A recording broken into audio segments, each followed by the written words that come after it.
ప్రియ దేవుని పిల్లలారా, ఈ వారం కూడా మరికొన్ని ప్రాముఖ్యమైన విషయాలు ఆలోచన చేద్దాం. అందరూ చాలా శ్రద్ధగా వినండి, ఆ మాటలు రాసుకోండి.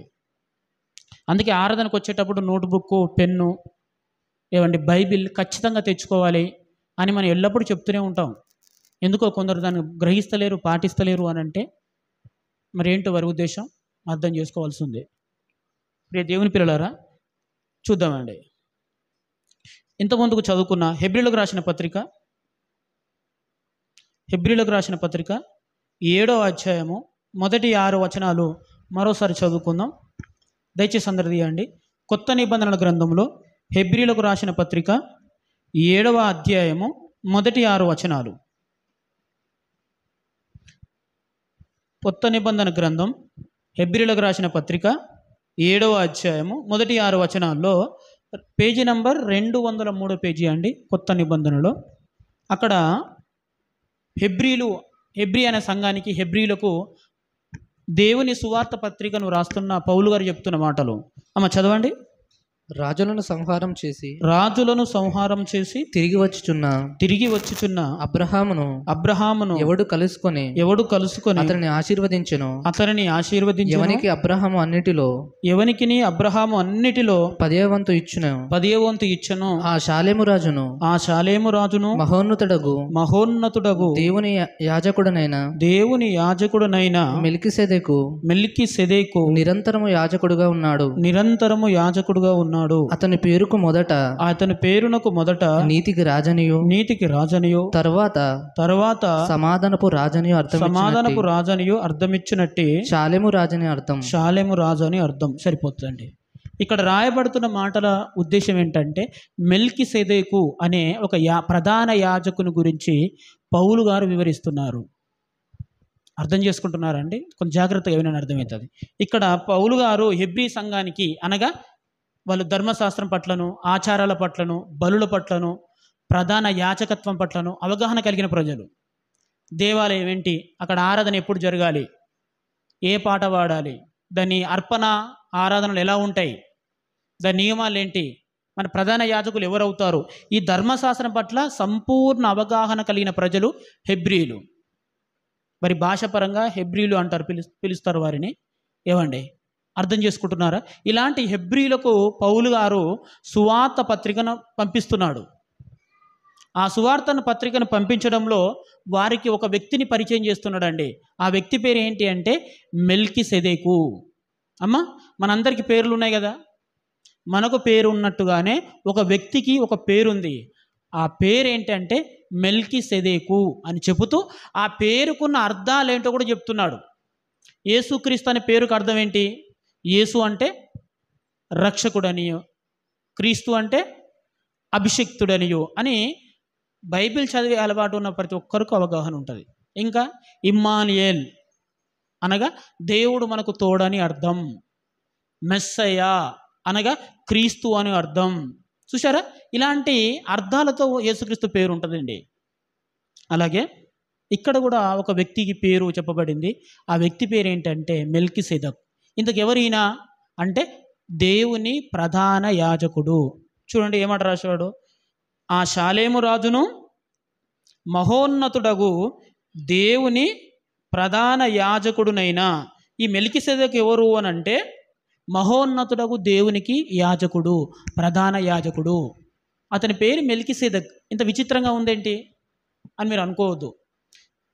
ఏమండి, బైబిల్లో రాయబడిన, పాత నిబంధన గ్రంథంలో రాయబడిన ప్రతి పేరుకు ఒక అర్థం ఉంటుంది.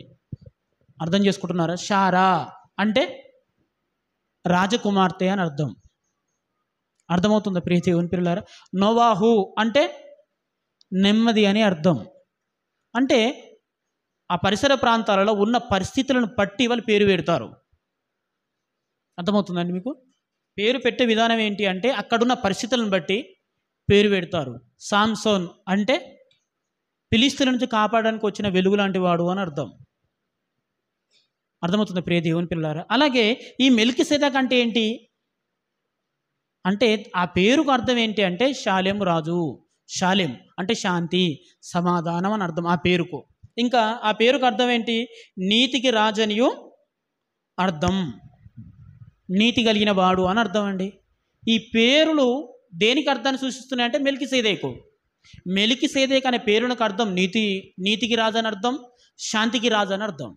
అర్థం చేసుకుంటున్న ప్రియ దేవుని పిల్లలారా, ఇగో ఈ వాక్యాలను చదివి వినిపిస్తూ దీని మీద చాలా ప్రసంగాలు ఉన్నాయండి క్రైస్తవ సమాజంలో. ఈ మెల్కిసెదెకు ఎవరు అనగానే కొంతమంది ఈయన యేసుక్రీస్తు. అర్థం చేసుకుంటున్నారా? ఈయన ఎవరు? యేసుక్రీస్తు. ఈ మెల్కిసెదెకు అనగానే ఈయన యేసుక్రీస్తు అండి అని ఒక వర్గం. ఈ మెల్కిసెదెకు అనగానే లేదు అక్కడ రాయబడిన వాక్యాలను బట్టి చూస్తే ఏమని వాక్యం ఉంది అక్కడ? ఏమని చూడండి, 3వ వచనంలో చివరి భాగం, అతడు తండ్రి లేనివాడును తల్లి లేనివాడునైనా వంశావళి లేనివాడై అన్నాడు. అంటే తల్లి తండ్రి లేరు ఆయనకు. ఈ మెల్కిసెదెకు అనే వ్యక్తికి తల్లి లేదు, తండ్రి లేదు. తల్లి లేకుండా తండ్రి లేకుండా ఎవరైనా ఉంటారా? ఉన్నారు. ఎందుకంటే ఆదాము గారు లేరా అండి? ఆదాము గారికి తల్లి ఉందా? ఆదాము గారికి బాల్యం ఉందా? చిన్న బాల్యం ఉందా? ఆదాము గారికి తండ్రి ఉన్నాడా? లేరు కదా. ఓహో, ఈయన ఆదాము అయి ఉండవచ్చు అని మరొక వర్గం. ఇంకొక వర్గం ఏంటంటే జీవితకాలమునకు ఆదియును జీవనముకు అంతమి లేని వాడినే ఉన్నాడు. అతనికి చావు అనేది లేదండి, ఎందుకంటే ఆది లేదు అంతం లేదంట ఆయనకు. ఈ మాటలు యేసుక్రీస్తుని కూడా చూపిస్తున్నాయి, అలాగే పరిశుద్ధాత్మను కూడా చూపిస్తున్నాయి. ఇతడు పరిశుద్ధాత్ముడు అయి ఉండవచ్చు అని చాలా రకాలైన విభిన్నమైన అభిప్రాయాలు, భేదాలు మన క్రైస్తవ సమాజంలో నేటికి ఉన్నాయి. అవన్నీ తప్పు, వారికి సరిగా వాక్యం తెలియదు అని మనం అనట్లేదు. అసలు అక్కడ ఏ ఉద్దేశంతో వాక్యం రాయబడింది అనేది దాన్ని ఈరోజు మనం తెలుసుకుందాం. ఇది అర్థమైతే యేసుక్రీస్తు ఎంత గొప్పవారో మనకు అర్థమవుతుంది. యేసుక్రీస్తు గురించిన మాటలే మన విశ్వాసానికి ఆధారం, మన భక్తికి ఆధారం, మన పరలోక జీవితానికి ఆధారం. కల్పనా కథలు ఏవండి, కల్పించే వాక్యాలు అది మన విశ్వాస జీవితాన్ని ప్రభావితం చేయవు. మీరు గమనించాలి కదా ప్రియ దేవుని పిల్లారా. ఇక్కడ జ్ఞాపకం పెట్టుకోవాలి, అసలు ఈ మెల్కిసెదెకు అనే వ్యక్తి బైబిల్లో ఈ హెబ్రీలకు రాసిన పత్రికలో కాక ఇంకెక్కడైనా ఉన్నదా అనేది మనం ఆలోచించాలి. ఎందుకంటే అబ్రహాం అనే వ్యక్తి మెల్కిసెదెకును కలిసినట్టుగా పౌలు గారు రాస్తున్నారు. 4వ వచనం చూడండి, ఇతడు ఎంత ఘనుడో చూడుడి, మూల పురుషుడైన అబ్రహాము అతనికి కొల్లగొన్న శ్రేష్టమైన వస్తువులలో 10వ వంతు ఇచ్చెను. అంటే అబ్రహాం అనే వ్యక్తి మెల్కిసెదెకును కలిశాడు. కలిసి దశభాగాలు ఇచ్చాడు. దశభాగాలు అంటే తెలుసు అంటే 10వ వంతు, దశమ భాగాలు. ఇది ఎవరికి ఇవ్వాలి? దశమ భాగాలు ధర్మశాస్త్రం ప్రకారం అంటే లేవీయులకు. ఆ లేవీల్లో ఎవరికి? ప్రధాన యాజకులకు దశమ భాగం ఇవ్వాలి. ఆ దశమ భాగం తీసుకునేవారు లేవీలే ఉండాలి అనేది యూదులకున్న బలమైన నమ్మకం. వారికి మాత్రం ఇవ్వాలి. అందుకే మేము లేవీలేం కాదుగా ప్రియ దేవుని పిల్లలారా. ఇక్కడ ఈ మెల్కిసెదెకును అబ్రహామును కలిశారట. ఆ సంగతే రాస్తూ పౌలు గారు హెబ్రీలకు దేవుని పత్రికను పంపిస్తున్నాడు. ఓకేనండి. ఆ రోజు ఆ హెబ్రీ పత్రిక చదువుకున్న వారు అర్థం చేసుకున్నారు. కానీ ఈరోజు అదే హెబ్రీ పత్రికను చదువుతున్న వారు అనేకమైన థీసిస్ బయటకు వచ్చేసాయి, భేదాలు, భిన్నాభిప్రాయాలు బయటకు వచ్చేసాయండి. ఒక అభిప్రాయం మరొక అభిప్రాయాన్ని ఖండించే విధంగా మారిపోయింది. అసలు దేవుడు ఏ ఉద్దేశంతో దీన్ని రాయించాడో, పౌలు గారు పరిశుద్ధాత్మ ప్రేరణతో ఏ ఉద్దేశంతో ఈ వాక్యాన్ని రాశాడో ఈరోజు మనం కొద్దిసేపు ఆలోచన చేద్దాం. ప్రియ దేవుని పిల్లలారా, మీరు బాగా గమనించండి. అబ్రహాం అనే వ్యక్తి అంటే విశ్వాసులకు తండ్రిగా మనం పిలుచుకుంటున్నాం. ఈ అబ్రహాం అనే వ్యక్తి మెల్కిసెదెకును కలిశాడా? చూద్దామండి. కలిశాడినట్టుగానే బైబిల్ చెప్తుంది. ఆదికాండము 14వ అధ్యాయము, ఆదికాండము 14వ అధ్యాయము 15 నుంచి 20 వచనాలు ఉంటాయండి. చాలా జాగ్రత్తగా చదవాలి మీరు. రాత్రి వేళ లోతుకును అతని ఆస్తిని, స్త్రీలను, ప్రజలను తిరిగి తీసుకొని వచ్చాను. అవును. అతడు కదొర్లాయోమెరును అతనితో కూడానున్న రాజులను ఓడించి తిరిగి వచ్చినప్పుడు సొదొమ రాజు అతన్ని ఎదుర్కొనుటకును రాజు లోయ అను షాలే లోయ మట్టుకు బయలుదేరి వచ్చాను. అవును. మరియు షాలేము రాజైన మెల్కిసెదెకును రొట్టెను, ద్రాక్షరసమును తీసుకొని వచ్చాను. అతడు సర్వోన్నతుడకు దేవుని యాజకుడు. అప్పుడు అతడు అబ్రహాము ఆశీర్వదించి ఆకాశమునకును భూమికిని సృష్టికర్తయును సర్వోన్నతుడైన దేవుని వలన అబ్రహాము ఆశీర్వదింపబడును గాక అనియు, నీ శత్రువులను నీ చేతికి అప్పగించిన సర్వోన్నతుడకు దేవుని స్తుతింపబడును గాక అనియు చెప్పాను. అప్పుడు అతడు అన్నింటిలోనూ ఇతనికి 10వ వంతు ఇచ్చాను. దేవునికి స్తోత్రం కలుగును గాక. చూడండి ప్రియ దేవుని పిల్లలారా, ఇక్కడ ఉన్న ఈ సందర్భాన్ని పౌలు గారు హెబ్రీలకు రాస్తున్న పత్రికలో 7వ అధ్యాయంలో వివరిస్తున్నాడు. ఇక్కడ ఏం జరిగింది అని అంటే, అబ్రహాము గారిని ఏమండి యాజకుడైన దేవుని యాజకుడైన మెల్కీసెదెకు గారు కలిసినట్టుగా ఉంది. ఎందుకు, ఏ సందర్భంలో కలిశారు అని అంటే, అబ్రహాం గారు లోతు గారు ఏమండి తన స్వస్థలమైన తన పితరుల భూమి అయిన దాన్ని విడిచిపెట్టి దేవుని మాట ప్రకారం తాను దాని సంతానానికి ఇవ్వబోయే వాగ్దాన భూమి కొరకు లోతు మరి అబ్రహాం కలిసి వస్తారండి. కలిసి వచ్చిన తర్వాత కొన్ని రోజులకు ఆ ప్రయాణంలో లోతు గొర్రెల కాపరులకు అబ్రహాము గొర్రెల కాపరులకు గొడవ జరగడం, ఆ రోజు నుంచి వాళ్ళు విడిపోవడం మనకు తెలుసు. విడిపోయిన తర్వాత లోతు గారు సొదొమ గొమొర్రా ప్రాంతాన్ని చూసి అది చాలా దగ్గరగా ఉంది, చూడడానికి చాలా బాగుంది, నేను అక్కడికి వెళుతానని లోతు గారు అక్కడికి వెళ్ళిపోవడం, అబ్రహాం గారు తూలిపోవడం మనకు తెలుసు. వెళ్ళిన తర్వాత ఏమవుతుంది ప్రియ దేవుని పిల్లలారా అంటే, అప్పటికే లోతు గారికి చాలా గొర్రెలు సంపద కలిగి ఉంటాడు. ఆయన సొదొమ గొమొర్రా ప్రాంతానికి వెళ్ళిన తర్వాత ఆ ఊరి పొలిమర్లో గవిని దగ్గర అక్కడ నివాసం ఏర్పరచుకుంటారండి. నివారించుకున్నప్పుడు ఏమవుతుందంటే, ఆ సొదొమ గొమొర్రా మీదకి మిగతా రాజులు యుద్ధానికి వచ్చి ఆ సొదొమ రాజును గొమొర్రా రాజును చెరబట్టుకొని తీసుకొని పోయి లోతు సంపదను కూడా చెరగొని తీసుకుపోతారు. ఈ వార్త ఎవరికి తెలిసింది అంటే అబ్రహాం గారికి తెలుస్తుంది.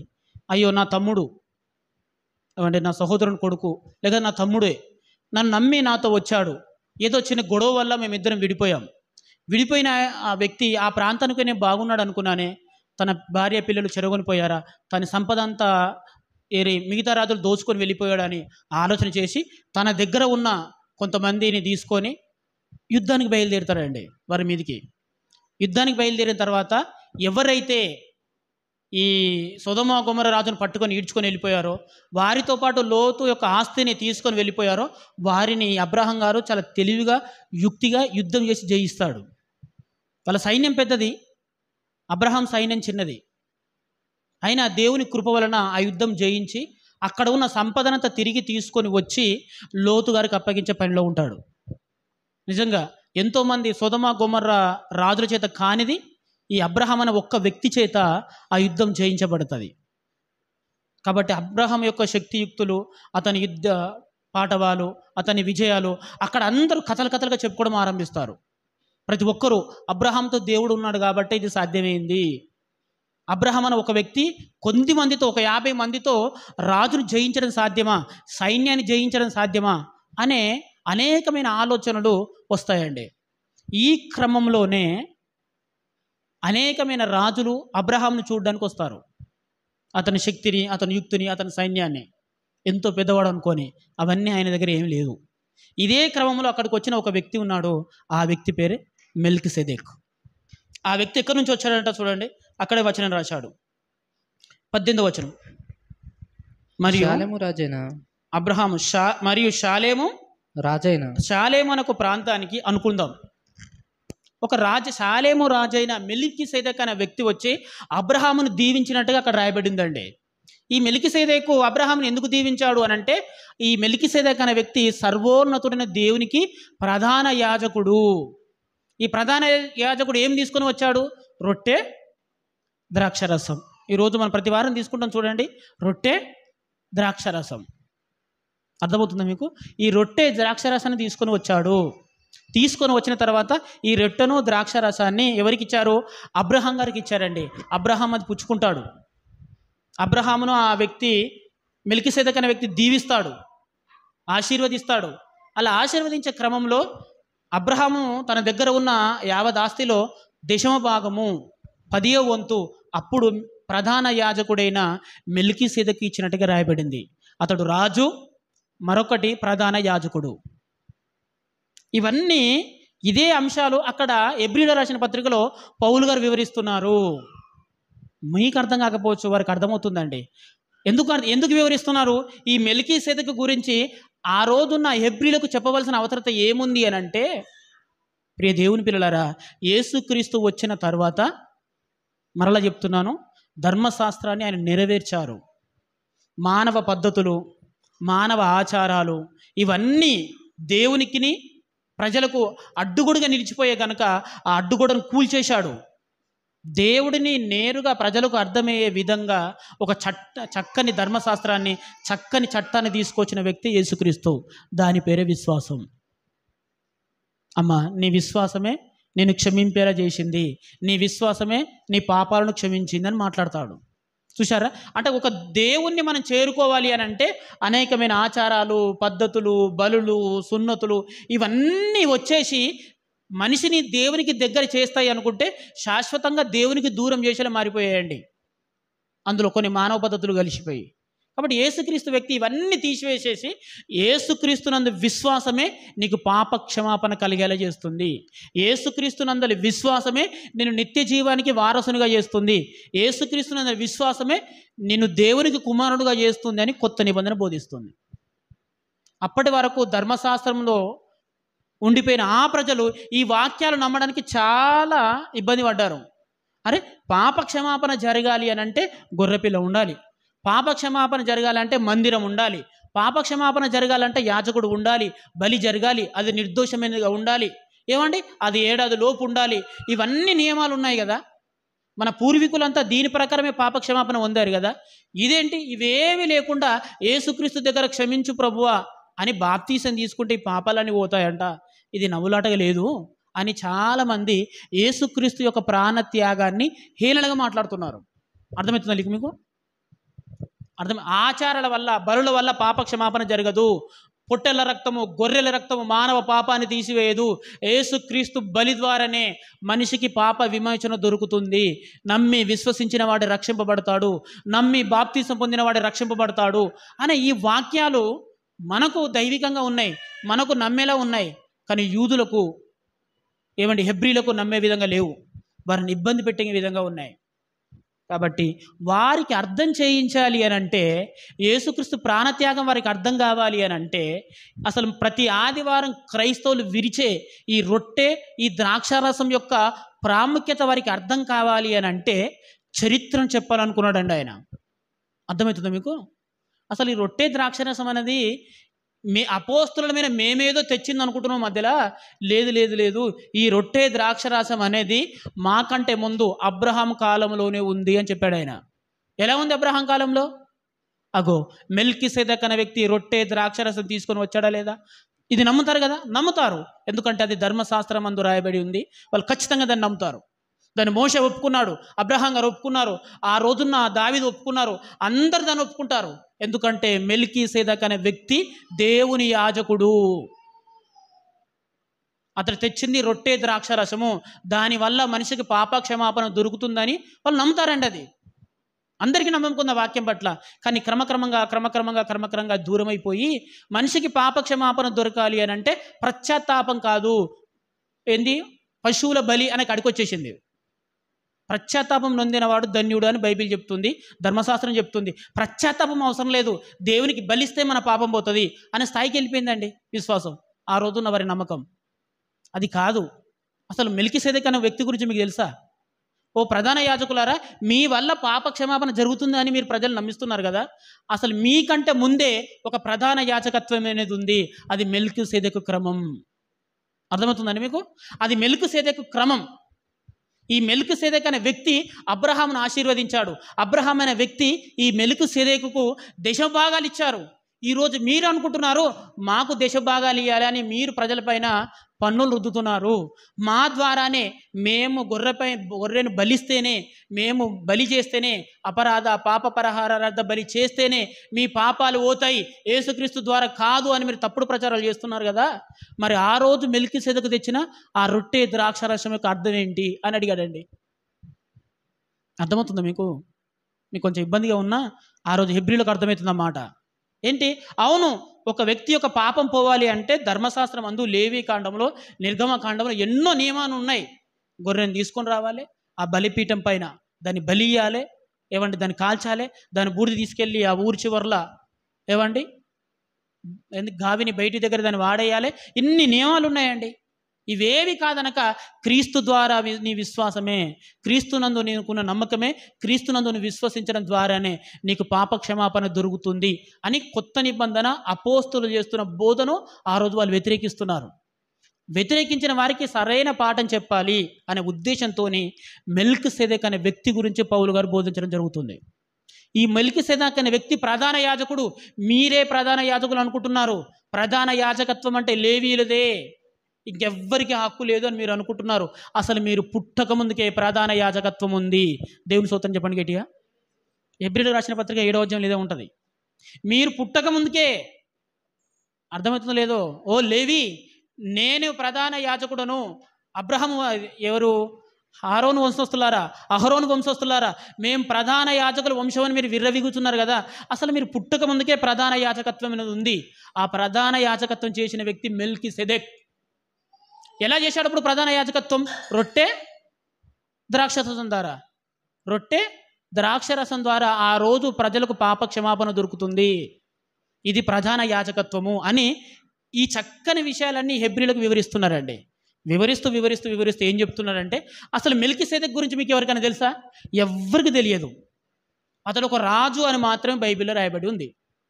ఇది అబ్రహామును కలిసినప్పుడు అతడు ఈ రాజు అనే వ్యక్తి ఎక్కడి నుంచి వచ్చాడు, ఇతని పేరుకి అర్థం ఏంటి, ఇతని తల్లిదండ్రులు ఎవరు, ఈయన గోత్రం ఏంది, ఈయన ఎవరు సంతానం, ఇవేవి తెలియకున్నా ప్రధాన యాజకుడని రాయబడింది కాబట్టి నిజంగా ఆయన ప్రధాన యాజకుడే, మా అబ్రహాం అనే వ్యక్తిని దీవించింది ఆ వ్యక్తే అని మీరు బలంగా గౌరవంగా నమ్ముతారు కదా. అసలు ఆయన తల్లిదండ్రులు ఎవరైనా ఉన్నారా? లేరు. అతను ఎప్పుడు పుట్టాడు, ఎప్పుడు చనిపోయాడు ఎవరికైనా తెలుసా? ఏమి తెలియకున్నా రాయబడిన ఆది కాండంలో రాయబడిన మాట ప్రకారం మీరు ఎంత బలంగా నమ్ముతున్నారే. మీరు ఇదే యేసుక్రీస్తు దగ్గరికి రాగానే ఎందుకు ఇన్ని ప్రశ్నలు వస్తున్నాయి మీకు అని మాట్లాడుతున్నారండి ఆయన. యేసుక్రీస్తు పాప విమోచన కలిగిస్తాడు అనగానే మీకు ఎందుకు నమ్మకం రావట్లేదు? యేసుక్రీస్తు అనే వ్యక్తి అనామకుడు అనుకుంటున్నారా? లేదు, ప్రమాణం కలిగిన వ్యక్తి. ఆయన గురించి రాయబడిన ప్రకారం ఆయన పుట్టాడు. ఈ మాటను నమ్మట్లేదా? అసలు మెల్కిసెదెకు అనే ఎవరో వ్యక్తి తెలియకున్నప్పటికీ అది ధర్మశాస్త్రం అందు రాయబడింది కాబట్టి దాన్ని బలంగా నమ్ముతున్నారు కదా. మరి కన్యక గర్భవతి కుమారుని కనును, ఇది లేఖనం, ఇది ప్రమాణం. మరి దీని ప్రకారం పుట్టిన యేసుక్రీస్తుని మీరు ఎందుకు అవమానిస్తున్నారు? అర్థమవుతుందమ్మా? అసలు యేసుక్రీస్తు అసలు లేవీడు కాదు అని మీరు ఎందుకు వాపోతున్నారు? ఏవండి అని ఇన్ని విషయాలు చెబుతూ అసలు పౌలు గారు యేసుక్రీస్తుని ఏ విధంగా బోధించాడు అంటే ప్రధాన యాజకుడిగా బోధిస్తున్నాడు అక్కడ. ఇదే హెబ్రీయులకు రాసిన పత్రిక 4వ అధ్యాయం 14వ వచనం. మరొకసారి చూడండి దయచేసి. హెబ్రీయులకు రాసిన పత్రిక 4వ అధ్యాయం 14వ వచనం. ఆకాశ మండలమందున్న వెళ్ళిన దేవుని కుమారుడైన యేసు అను గొప్ప ప్రధాన యాజకుడు మనకు ఉన్నాడు గనుక. సరే, మనకున్నాడు. పౌలు గారు ఏమని బోధిస్తున్నారు అని అంటే, అందరికి కాదండి, వీళ్ళు మనం యాజకత్వాలు నమ్మం. మనం ప్రధాన యాజకుడిగా యేసుక్రీస్తుని పిలవకూడదు, మనం అన్యులం. వాళ్ళు హెబ్రీలు ప్రధాన యాజకత్వం నమ్ముతారు, దశభాగాలు నమ్ముతారు, మోషను నమ్ముతారు, ధర్మశాస్త్రం నమ్ముతారు. కనుక వారికి అర్థం చేయించాలన్న ఉద్దేశంతో యేసుక్రీస్తును ప్రధాన యాజకుడిగా పత్రిక రాశాడండి. ఆ మాట చదవగానే ఆ పత్రికను తీసి అక్కడ పడేశారు. యేసుక్రీస్తు ప్రధాన యాజకుడు ఎట్లా అవుతాడు? అసలు ప్రధాన యాజకులు ఎవరవుతారు? ఈ పౌలు గారికి బొత్తిగా నాలెడ్జ్ లేదన్నారు. అసలు ఈ పౌలు గారికి ఏం తెలివితేట లేవన్నారు. నిజం. ఎందుకంటే అసలు ప్రధాన యాజకులు ఎవరవుతారో తెలుసా? లేవీలు అవుతారు. అలాగని లేవీలందరూ ప్రధాన యాజకురా? కాదు, అహరోను సంతతి వారే ప్రధాన యాజకులు. ఈ మినిమం నాలెడ్జ్ లేదు పౌలు గారికి. యేసుక్రీస్తును ప్రధాన యాజకుడు అంటున్నారు అని నవ్వుకున్నారండి వాళ్ళు. ఆ నవ్వుకున్న దానికి ఆయన ఆన్సర్ చేస్తున్నాడు. ఆ గ్రంథం అంతా అట్లాగే ఉంటుంది. నవ్వుకున్నారు. యేసుక్రీస్తు ఎవరు?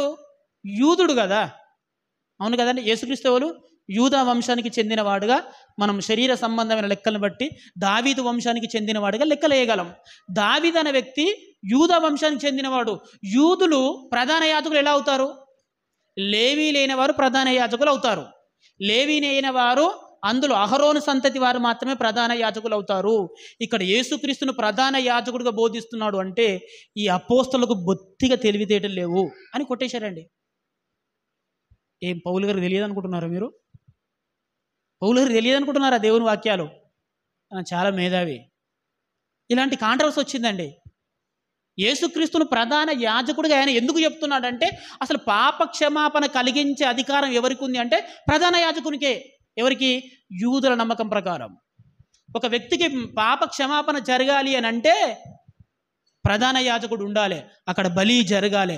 బలి జరిగితేనే, దాన్ని ప్రధాన యాజకుడు అర్పిస్తేనే, దేవుడు మెచ్చితేనే పాప క్షమాపణ జరుగుతుంది. ఈ యేసుక్రీస్తు వల్ల పాప క్షమాపణ ఎలా వస్తుంది?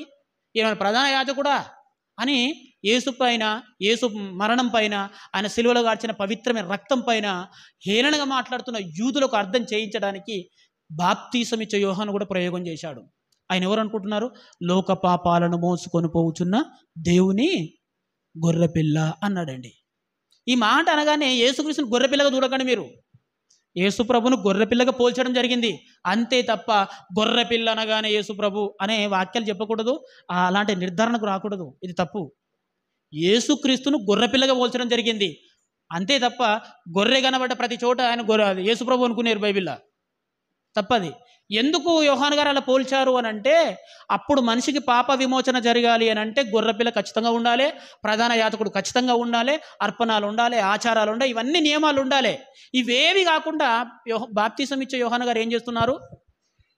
ఏమండి, నేను నీకు మారు మనసు నిమిత్తము, పాపక్షమాపణ నిమిత్తము ఈ నీళ్ళలో బాప్తీసం ఇచ్చుచున్నాను అంటే, బాప్తీసం తీసుకోవడం ద్వారా పాపాలు పోతున్నాయని యోహాను గారు బోధిస్తున్నారు.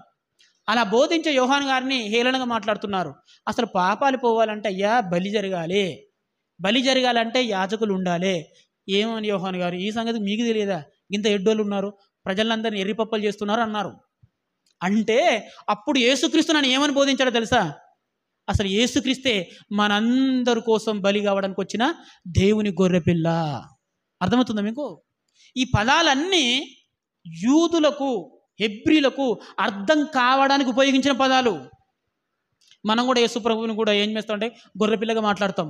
నువ్వు గొర్రెపిల్ల అనకూడదు, ఆయనను ఆయన దైవ స్వరూపుడు, ఆయన సర్వలోకాన్ని కలిగించిన వాడండి. ఆయన మనకు అర్థం కావట్లేదు.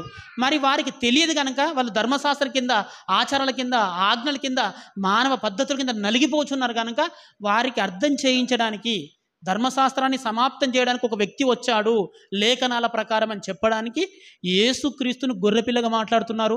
యేసుక్రీస్తును ప్రధాన యాజకుడిగా ఒప్పిస్తున్నారు. వాళ్ళను ఒప్పించే క్రమంలోనే యేసుక్రీస్తును ప్రధాన యాజకుడు అంటే వాళ్ళు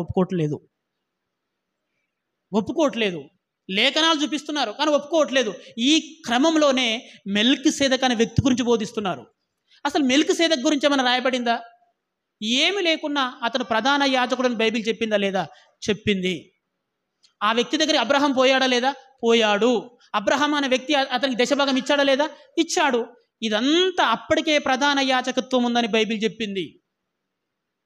మీరు నమ్మాలి ఇది. అప్పటికే రొట్టె ద్రాక్షరసం ఉంది. ఏమండి, పస్కా బలి వల్ల పాపక్షమాపణ జరగదు, రొట్టె ద్రాక్షారసం అనేది ఉంది. మీరు దాన్ని నమ్ముతారా? నమ్ముతారు. ఇగో ఆ క్రమం చొప్పునే యేసుక్రీస్తు నిరంతరము ప్రధాన యాజకుడై ఉన్నాడు. దేవుని స్తోత్రం చెప్పండి గట్టిగా. మీకు అర్థమవుతుందో లేదో? ఇక్కడ మెల్కీసెదెకు అంటే ఎవరు? మెల్కీసెదెకు అనే వ్యక్తి ఒక ప్రధాన యాజకుడు మాత్రమే, అతడు యేసుక్రీస్తు కాదు. మీరు జ్ఞాపకం పెట్టుకోవాలి. అతడు అతడు ఆదాము కాదు, పరిశుద్ధాత్ముడు కాదు. అతడొక్క ప్రధాన యాజకుడు అని బైబిల్ చెప్పింది. అతను పుట్టుకేందో, పూర్వోత్తరాలు ఏందో, అతడు ఎక్కడ పుట్టాడో, ఎక్కడ చనిపోయాడో మనకు తెలియదు. ఎందుకంటే అవేవి తెలియదని పౌలు గారు కూడా అన్నారు. అతడు దేవుని కుమారుని పోలి ఉన్నాడు, నాట్ ఎ గాడ్. అంటే దాని అర్థం ఏంటంటే, ఏమంటే అతని గురించి పెద్దగా బైబిల్ చెప్పలేదు, కానీ ప్రధాన యాజకుడు అని మాత్రం చెప్పింది.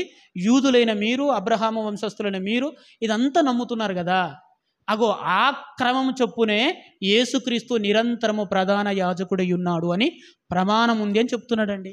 కీర్తనల గ్రంథము 110వ అధ్యాయము 4వ వచనం.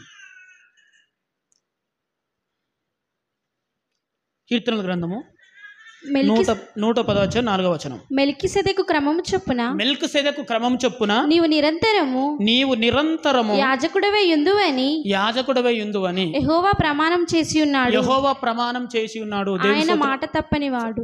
దేవుని స్తోత్రం చెప్పండి గట్టిగా. ఇగో ఇక్కడ మళ్ళీ మెల్కీసెదెకు అని వచ్చింది. ఏమండి, బైబిల్లో పరిశుద్ధాత్మ ప్రేరణతో దావీదు గారు రాయించిన మాట ఏంటంటే, ఒక ఆయన వస్తారు, ఆయన నిరంతరము ప్రధాన యాజకుడై ఉంటారు. ఎలా ఉంటారు? అంటే ఇప్పుడు యాజకులు ఉన్నారు కదా, అవును, ఈ యాజకులు కాదనలేక ఈ యాజకత్వాన్ని మించింది, అహరోను యాజకత్వాన్ని మించిన ఒక ప్రధాన యాజకత్వం రాబోతుంది.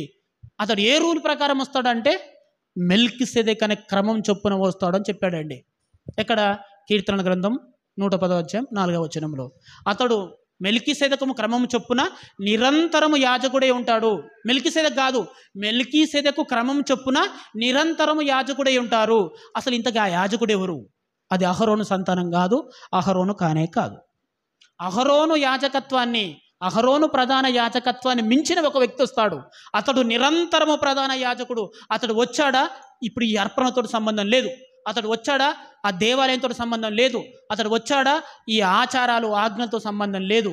అతడు నిరంతరము ప్రధాన యాజకుడు, అతడికి చావు లేనివాడు అని అర్థం వచ్చేలా దావీదు గారు ప్రవచనం చెప్పారండి. అర్థమవుతుందో లేదో?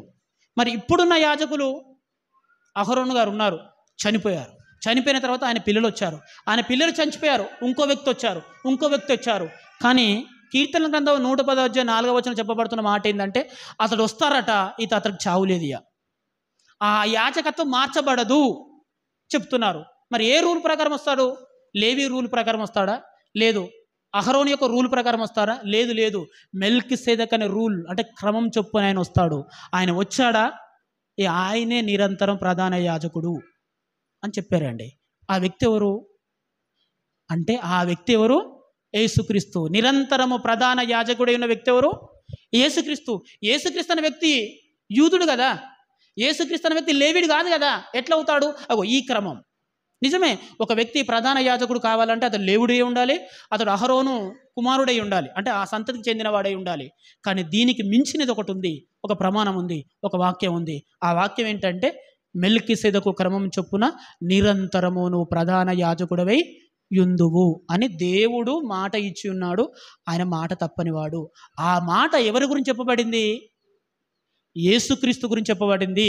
యేసుక్రీస్తు అనే వ్యక్తి మనకు ప్రధాన యాజకుడు అని ఒక యాంగిల్ చెప్తున్నాడు అక్కడ. యేసుక్రీస్తు అనే వ్యక్తి దేవుని గొర్రెపిల్ల అని ఒక యాంగిల్ చెప్తున్నాడు. గొర్రెపిల్లని కాదు అంటే పాపం పోవాలంటే గొర్రెని ఎలా బలిస్తారో మీరు, లోక పాపాలు పోవాలంటే కూడా ఒక వ్యక్తి బలి కావాలి. ఆయనే మెస్సయ్య క్రీస్తు, అదే దేవునికి ఇష్టమైన బలి, అదే గొర్రెపిల్ల అని చెప్తున్నాడండి. అర్థం చేసుకుంటున్నారా? అంటే యేసుక్రీస్తును ప్రధాన యాజకుడిగా చెప్పడానికి ఆయన ఈ ప్రమాణం చూపించాడు. యేసుక్రీస్తు ప్రధాన యాజకుడు అంటే వాళ్ళు ఒప్పుకోవట్లేదు, ఇతడు అహరోను సంతతి కాడు, ఈయన కాడు, మీరు తప్పుడు మాట్లాడుతున్నారు అన్నారు. అగో ఈ వాక్యం చూపించాడు, కీర్తనల గ్రంథంలో రాయబడిన వాక్యాన్ని చూపించాడు హెబ్రీయులకు రాసిన పత్రికలో. మరోసారి వెళ్దాం. హెబ్రీయులకు రాసిన పత్రిక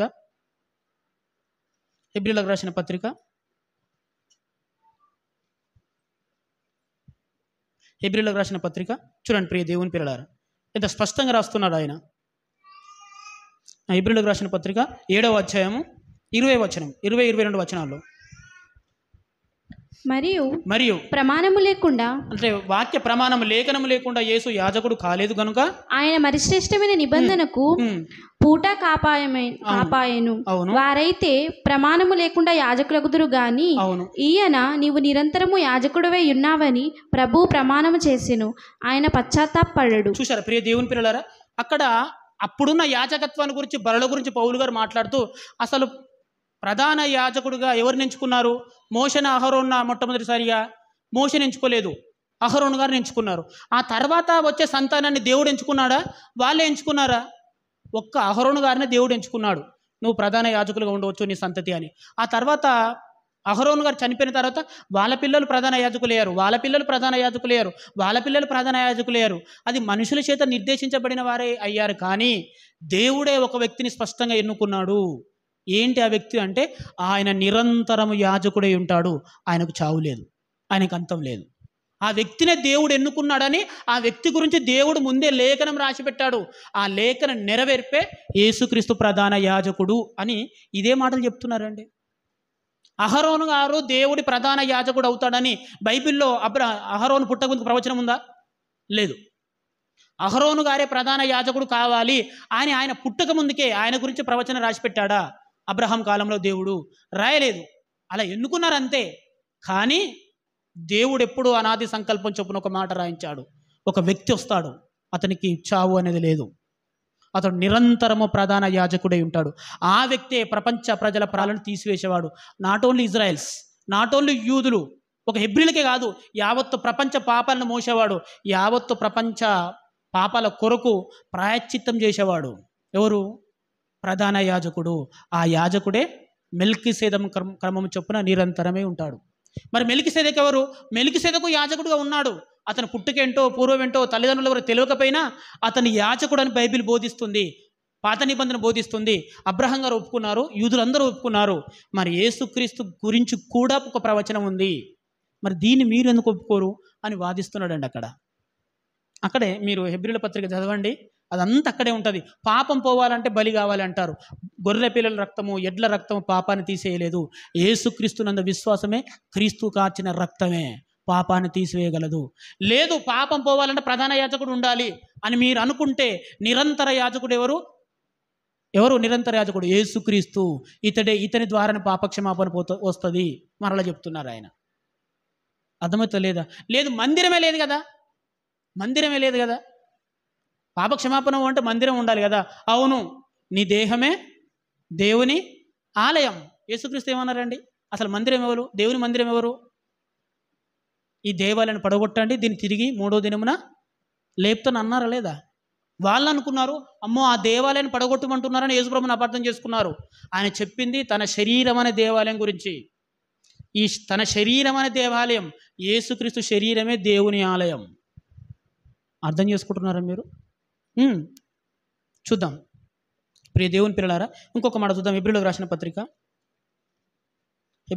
పత్రిక 8వ అధ్యాయము 5వ వచనం. మోషే గుడారము అమర్చబోయినప్పుడు కొండ మీద నీకు చూపబడిన మాదిరి చొప్పున సమస్తమును చేయుటకు జాగ్రత్త పడుము. అవును అని దేవుని చేత హెచ్చరింపబడిన ప్రకారము ఈ యాజకులు పరలోకమందు సంబంధమగు వస్తువుల ఛాయారూపమైన గుడారమందు సేవ చేదురు. మోషే గారికి దేవుడు దర్శనం ఇచ్చినప్పుడు దేవునికి గుడారం కట్టాలనుకుంటున్నారండి, ప్రత్యక్ష గుడారం. ఆ ప్రత్యక్ష గుడారం ఎలా నిర్మించాలి ప్రభువా? బలిపీఠం ఎలా ఉండాలి? ఏమన్నా మందిరం ఎక్కడ ఉండాలి? ద్వారం ఎక్కడ ఉండాలి అని దేవుణ్ణి అడిగినప్పుడు దేవుడు ఆ వ్యక్తికి, మోషే అనే వ్యక్తికి కొన్ని విషయాలు చెప్పాడు. చెప్పిన అర్థం కావట్లేదు, కానీ కొన్ని చూపించాడంట ఆయన. కొండ మీద ఇగో ఇలా ఉండాలి, ఇగో బలిపీఠం ఇలా ఉండాలి, పాత్ర ఇలా ఉండాలి, ఇగో యాజకుని డ్రెస్ ఇలా ఉండాలని కొన్ని చూపించాడంట. దాన్ని ఆ చూపించిన ఛాయ చొప్పుననే మోషే గారు గుడారాన్ని నిర్మించాడు, ప్రధాన యాజకులకు వస్త్రాలు నిర్మించాడు, పాత్రలు తయారు చేయించాడు. దాన్ని పౌలు గారు ఏమంటున్నారంటే చూడండి, వస్తువుల ఛాయారూపకమైన గుడారము. అది ఛాయ, నిజస్వరూపం ఎక్కడుంది? కొలెస్సెల రాసిన పత్రికలో ఉంటుంది, నిజస్వరూపం క్రీస్తులోనే ఉన్నది. అర్థమవుతుంది ప్రియ దేవుని పిల్లలారా? క్రీస్తు వచ్చేంత వరకు అది ఛాయగా పనిచేసింది. యేసు క్రీస్తు అనే నిజస్వరూపం వచ్చినప్పుడు ఇక దానితో పని లేదు అని అర్థం అండి. క్రీస్తు అనే ప్రధాన యాజకత్వం, నిరంతరమైన యాజకత్వం వచ్చేంత వరకే అహరోను యాజకత్వం. ఇప్పుడు క్రీస్తు వచ్చిన తర్వాత అహరోను యాజకత్వం అవసరం లేదు. క్రీస్తు అనే శరీరం రాకముందుకే యెరూషలేం దేవాలయం, యేసుక్రీస్తు అనే శరీరధారిగా భూమి మీదకి వచ్చాడు, దేవాలయాన్ని ఏర్పరిచాడు, క్రైస్తవ సంఘాన్ని దేవుని ఆలయంగా తీర్చిదిద్దాడు. ఇక యెరూషలేం దేవాలయంతో పని లేదు. క్రీస్తు రాకముందుకే గొర్రెపిల్ల రక్తాల వల్ల పాపక్షమాపణ. యేసుక్రీస్తు వచ్చి బలి అయిపోయిన తర్వాత ఇప్పుడు గొర్రెపిల్లలు కోడెలు మానవ పాపాలను తీసివేయలేవు. క్రీస్తునందు విశ్వాసమే, క్రీస్తునందు నమ్మకమే, క్రీస్తునందు బాప్తిస్మే పాపాలను తీసివేయగలదు. అర్థం చేసుకుంటున్నారా మీరు? ఈ వివరణ ఇవ్వడానికేనండి మెల్కీసెదెకు అనే వ్యక్తిని తీసుకున్నాడు ఆయన. మెల్కీసెదెకు అనే వ్యక్తి అహరోను కంటే ముందే యాజకుడు. చూసారా? మరి ఎవరు? అతనికి వంశం లేదే, అతని తల్లిదండ్రులు కనిపించారే బైబిల్లో. అయినప్పటికీ మీరు అతని యాజకుని ఎంచుకున్నారు కదా. యేసుక్రీస్తు అనే వ్యక్తికి ప్రవచనం ఉన్నా కూడా ఎందుకు నమ్మరు అని ఈ వాక్యాలు నేర్పించడానికేనండి. యేసుక్రీస్తుని ప్రధాన యాజకుడిగా చూపించడానికే, ఆయన లేఖన పురుషుడు అని నిరూపించడానికే మెల్కీసెదెకు అనే పదాన్ని మాట్లాడారు, మెల్కీసెదెకుతో పోల్చి మాట్లాడారు. అంతే తప్ప మెల్కీసెదెకు అంటే యేసుక్రీస్తు కాదు. దేవుని స్తోత్రం చెప్పండి గట్టిగా మీరు. కాడు, మెల్కీసెదెకే అంతే. ఆయన ఎవరు? మనకి ఎలా చెప్పగలం ఆయన ఎవరు? ఆయన ప్రధాన యాజకుడు అంతే. కానీ ఆ మెల్కీసెదెకుతో యేసుక్రీస్తుని పోల్చారు. పోల్చినంత మాత్రాన మెల్కీసెదెకు యేసుక్రీస్తు కాడు, యేసుక్రీస్తు మెల్కీసెదెకు కారు. యేసుక్రీస్తును గొర్రెపిల్లతో పోల్చారు. గొర్రె అనగా యేసుక్రీస్తు కాడు, యేసుక్రీస్తు అని గొర్రె కాదు. పోల్చి చెప్పాడు అక్కడ. ఏమండి, ఇంకో కొన్ని మాటలు చూపిస్తాను చూడండి. ఫిలిప్పీయులకు రాసిన పత్రిక 2వ అధ్యాయము 7వ వచనం, 27 కదండి, 7. మనుషుల పోలికగా పుట్టి దాసుని స్వరూపమును ధరించుకొని తన్ను తానే రిక్తునిగా చేసుకొనెను. ఈ మాట ఎవరి గురించి చెప్పబడుతుంది? ఏమండి, దయచేసి చెప్పండి, ఈ మాట ఎవరి గురించి చెప్పబడుతుంది? చూడండి, మరొకసారి చదువుతున్నా 7వ వచనం. మనుషుల పోలికగా పుట్టి దాసుని స్వరూపమును ధరించుకొని తన్ను తానే రిక్తునిగా చేసుకొనెను. ఎవరైనా? యేసుక్రీస్తు. సింపుల్గా అర్థమవుతుందా లేదా? అంటే ఈ మాట ఎవరి గురించి చెప్పబడుతుందంటే కామన్గా చెప్పొచ్చు, అది యేసుక్రీస్తు గురించేనండి. యేసుక్రీస్తు స్వరూపం ఎలా ఉందంట? దాసుని స్వరూపం. యేసుక్రీస్తు ఎలా, ఆయన పోలిక ఎలా ఉంది? మనుషుని పోలిక. అన్నంత మాత్రాన యేసుక్రీస్తుని మనిషి అనవచ్చా? యేసుక్రీస్తుని మనిషి అనవచ్చా? మనిషి అంటారు ఆయనను? దేవుడు ఆయన. యేసుకు దైవం అండి, ఆయన సన్ ఆఫ్ గాడ్, దేవుడు, సర్వాధికారి అయిన దేవుడు. కానీ యేసుక్రీస్తు మానవ పోలికగా పుట్టాడు అనగానే యేసుక్రీస్తు అంటే మనిషే అని అనకూడదు. పుట్టిన మానవ స్వరూపంతోనే, నిజమే. అయినంత మాత్రాన యేసుక్రీస్తు మనిషి కాడు. పుట్టిన మానవ స్వరూపమే, గుర్తుపెట్టుకోండి. యేసుక్రీస్తుని మెల్కీసెదెకుతో పోల్చాడు, కానీ మెల్కీసెదెకు అంటే యేసుక్రీస్తు కారు. ఇది గుర్తుపెట్టుకోవాలి. ఇంకొక మాట రాశాడు చూడండి, దాసుని స్వరూపము ధరించుకొని అన్న మాట రాయబడింది. అంటే దాసుడు అనగానే యేసుప్రభు అంటే చెప్పొచ్చా అండి? ఈ మాట ఎంత తప్పు ఇది.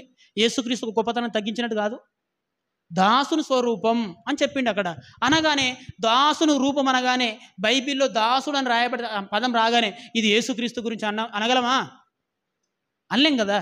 దాసుని స్వరూపము అని చెప్పాడంటే ఆయన దీన స్వరూపుడే వచ్చాడు, దీనంగా వచ్చాడు. ఏమండి, పాపం పంకిలమైన ఈ మానవ జీవితంలోకి ఒక మనిషిగా పుట్టాడు, పాపల మధ్య బ్రతికాడు అని ఆయన గొప్పతనాన్ని, ఉందతనం చెప్పడానికి అంటే ఈ పౌలు గారు ఈ పదం రాస్తున్నారు. కానీ ఈరోజు మనం ఏమనుకున్నామంటే యేసుక్రీస్తు దాసుల స్వరూపం అంటే యేసుక్రీస్తు అంటే దాసుడు అని మాట్లాడొచ్చా? ఇది ఎంత మాట్లాడకూడదా నీకు ఎలా అర్థమవుతుందో. యేసుక్రీస్తు అంటే మెల్కీసెదెకు అనకూడదు, మెల్కీసెదెకు అంటే యేసుక్రీస్తు అనకూడదు. మెల్కీసెదెకే.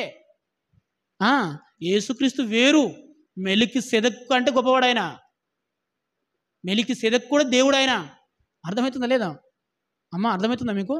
మీరు అర్థం చేసుకోవాలి. ఆయన దాసును పోలికే అనగానే బైబిల్లో ఏ చోట దాసుడు అనే పదం కనిపించగానే ఇది ఎవరో తెలుసా? యేసుక్రీస్తు అని పోల్చకూడదండి, తప్పు కదా అది. అలా మనం అనకూడదు. మరొక మాట, మత్తయి సువార్త 1వ అధ్యాయము. కొంచెం ఓపిక చేసుకొని వినండి అమ్మ. మత్తయి సువార్త 1వ అధ్యాయము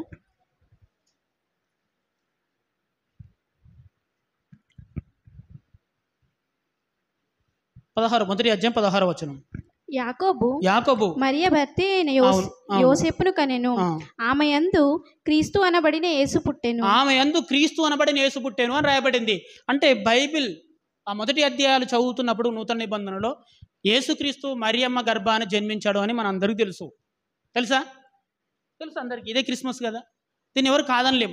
అయినంత మాత్రాన యేసుక్రీస్తు వారు మరియమ్మ గర్భాన్ని జన్మించారు కాబట్టి ఏమండి, అలాగే ఇప్పుడు చూద్దామా? ఆయన తల్లి ఎవరంటే మరియమ్మ అని అందామా? ఇప్పుడు అనలేం కదా. శరీర ప్రకారం, ధర్మశాస్త్రం అనగా యూదుల చట్ట ప్రకారం ఆయన ఏ వంశానికి చెందినవాడు, ఏ వంశం నుంచి వచ్చాడు అని లేఖనం ప్రకారం నెరవేర్చబడుటకే యేసుక్రీస్తు అనే వ్యక్తి మహనీయుడు మరియమ్మ గర్భాన్ని జన్మించాడు. కానీ ఇప్పుడు మరియమ్మ కూడా యేసుక్రీస్తు దేవుడే. దేవుని స్తోత్రం చెప్పండి గట్టిగా. మీకు అర్థమవుతుందో లేదో? అప్పుడు మరియమ్మ గర్భాన్ని జన్మించాడు, ఇది ఖచ్చితం, దీన్ని కాదనలేం. యోసేపు ఆయన తండ్రికి ఎంచబడ్డాడు, ఇది ఖచ్చితం. కానీ ఇప్పుడు యోసేపు కూడా ఆయన దేవుడు. ఆయన సిలువలో చనిపోయి తిరిగి లేపబడిన తర్వాత మరియమ్మకు కూడా యేసుప్రభు దేవుడే. అంత మాత్రం లేదు మరియమ్మకు పుట్టినవాడు అండి ఆయన అనకూడదు. ఇప్పుడు అది పాపం అవుతుంది, కళ్ళు పోతాయి, నరకానికి పోతావు. ఇప్పుడు అనకూడదు. అప్పుడు మరియమ్మ గర్భాన్ని పుట్టాడు, ఇది నిజమే, దీన్ని కాదనట్లేం. కానీ మరియమ్మ కూడా యేసుప్రభు దేవుడే. అప్పుడు యోసేపు తండ్రిగా ఎంచబడ్డాడు, నిజమే.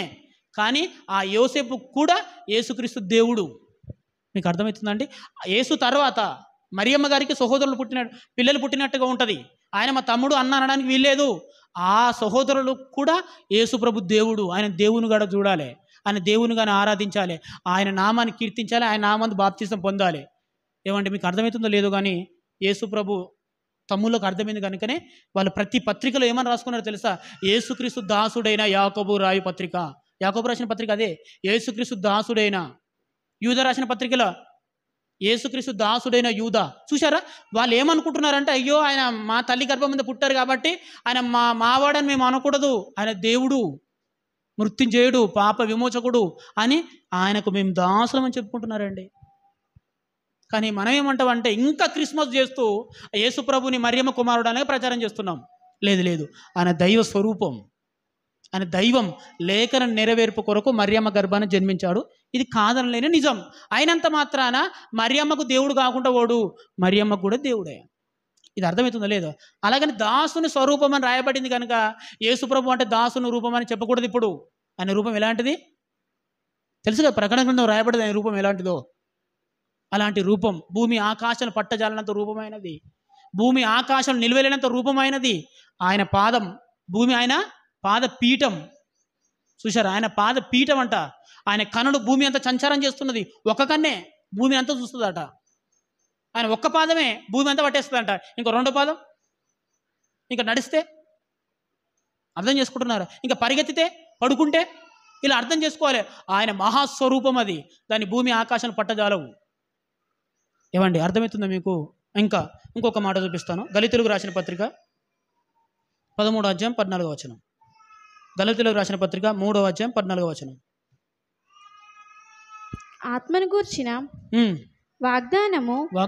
గళితులకు రాసిన పత్రిక 3వ అధ్యాయం మనం చదివేది 3వ అధ్యాయం 14వ వచనం చదవండి.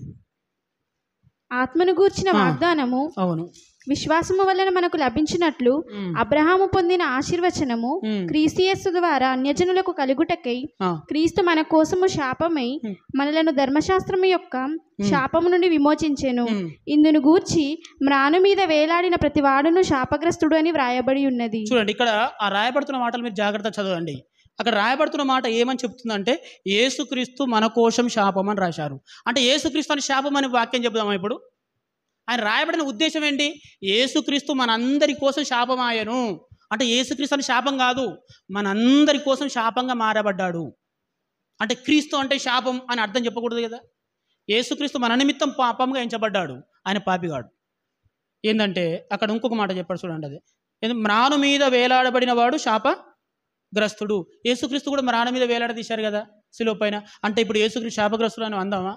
అలా అనకూడదండి, అలా అనకూడదు. మన పాపాలను ఆయన పైన వేసుకొని ఆయన శాపమయ్యాడు కనుక శిలువ పైన వేలాడాడు అని దాని అర్థం. అంటే నాకు రావాల్సిన శిక్షను ఆయన శిలువలో భరించాడు అని దాని అర్థం. అంతే తప్ప యేసుక్రీస్తు శాపమయ్యాడండి, శిలువ మీద వేలాడాడు కదా ఆయన శాపం అండి, ఆయన శాపగ్రస్తుడు అనొచ్చా? అనలేం కదా, అనకూడదు కదా.